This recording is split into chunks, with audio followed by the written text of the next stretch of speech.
అపూర్వ plan చేసి మరి గగన్‌కి కృష్ణప్రసాద్ మాట్లాడిన మాటలన్నీ వీడియో రూపంలో పంపిస్తుంది.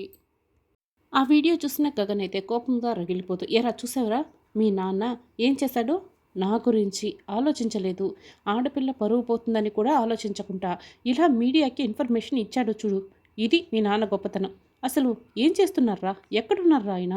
అని గగన్ కోప్పడుతూ రగిలిపోతూ ఉంటాడు. ఇక కేపీ అయితే అయ్యో! ఇలా జరిగిందేంటి అని బాగా తాగి బార్‌లో తల పట్టుకొని కూర్చొని ఉంటాడు. "మమ్మీ నువ్వు సూపర్ మమ్మీ. నువ్వు భలే చేశావు మమ్మీ" అని నక్షత్ర అయితే అపూర్వకి స్వీట్ తినిపిస్తూ సెలబ్రేట్ చేసుకుంటూ ఉంటుంది. అప్పుడే ఇక అటుగా వెళ్తున్న భూమి అపూర్వ నక్షత్ర వైపు కోపంగా రగిలిపోతూ చూస్తూ ఉంటుంది. నక్షత్ర చీ అంటూ లోపలికి వెళ్ళిపోతుంది. భూమి అయితే చాలా కోపంగా రగిలిపోతూ అపూర్వ దగ్గరికి వస్తుంది. ఏంటే అలా చూస్తున్నావు? నీ చూపులతో నేను భయపడిపోతానా ఏంటి? వణికిపోతానా ఏంటి? అని అపూర్వ అడుగుతూ ఉంటే, ఏంటి నువ్వేదో సాధించానని తెగ సంబరపడిపోతున్నావు అని భూమి అడుగుతుంది.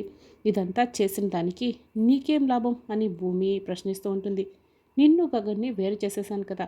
ఆ గగన్ గడికి నీకు పెళ్లి కాదు. నేను అనుకున్నది సాధించేశాను అని అపూర్వ అయితే చాలా సంతోషపడుతూ చెప్తూ ఉంటుంది. ఏడ్చావు.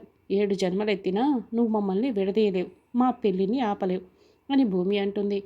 గోరింటాకు అపూర్వ ఇద్దరు కూడా షాక్ అయ్యి అలాగే నోరు తెరుచుకొని భూమి వైపే చూస్తూ ఉంటారు.